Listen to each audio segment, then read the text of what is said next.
Hi, my name is Aditya, and I'm a laser scientist. In my research, I'm trying to figure out how to make light interact.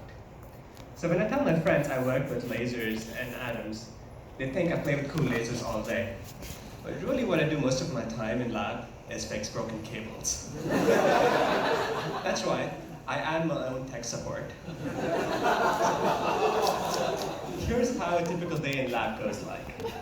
So I go into lab, turn on my magnetic coils, and realize it's not working. So I go fix it. And then I go turn on my laser, and realize that's not working either. So I go fix it. And then I go turn on my atom source. Finally, one thing that works. So these experiments can be quite involved with thousands of interconnected optics, electronics, and machines. And this includes hundreds of interconnected mirrors that need to be perfectly aligned. But thankfully, these mirrors are so tiny that I can't look at my very face in them. This is the face that's been declined 100 NSF grants. So the cool thing about being a laser scientist is I know how to make lightsabers.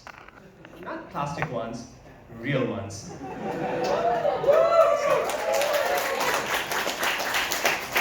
So let's see how to make a lightsaber. So obviously you need light. So let's take two flashlights and shine the beams across each other. They just go through. Flashlights just aren't powerful enough. So let's take lasers instead and then shine the laser beams across each other. They still just go through. That would result in a pretty lame Jedi fight. So just like matter is composed of atoms, light is composed of single particles called photons.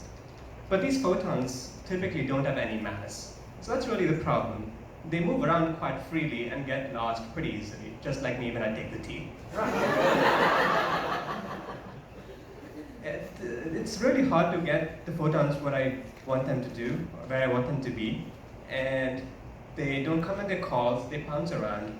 Basically, I run a daycare for photons.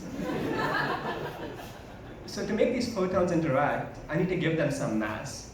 So it's pretty easy to do that. So all we need to do is feed them some rubidium atoms, just a piece of cake.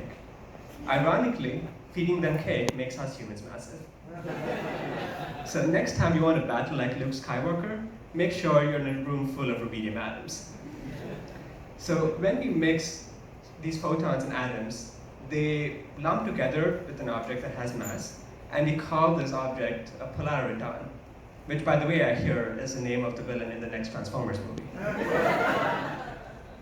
So after I fix my broken cables, fill the room with rubidium atoms, and then feed my photons an equivalent of a dozen Boston cream pies, they can finally attract each other. May the force be strong with these photons. Sometimes the force is so strong that they actually bind together, and voila, we have a lightsaber.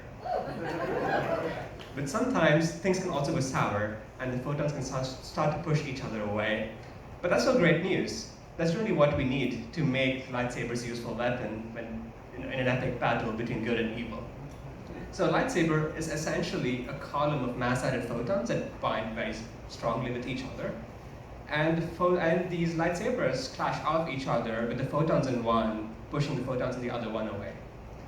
So congratulations, now you know how to make a lightsaber. But don't get too excited. Let me be honest. The lightsabers I make really aren't human size. If I could make life-size lightsabers, I wouldn't be here talking to you people.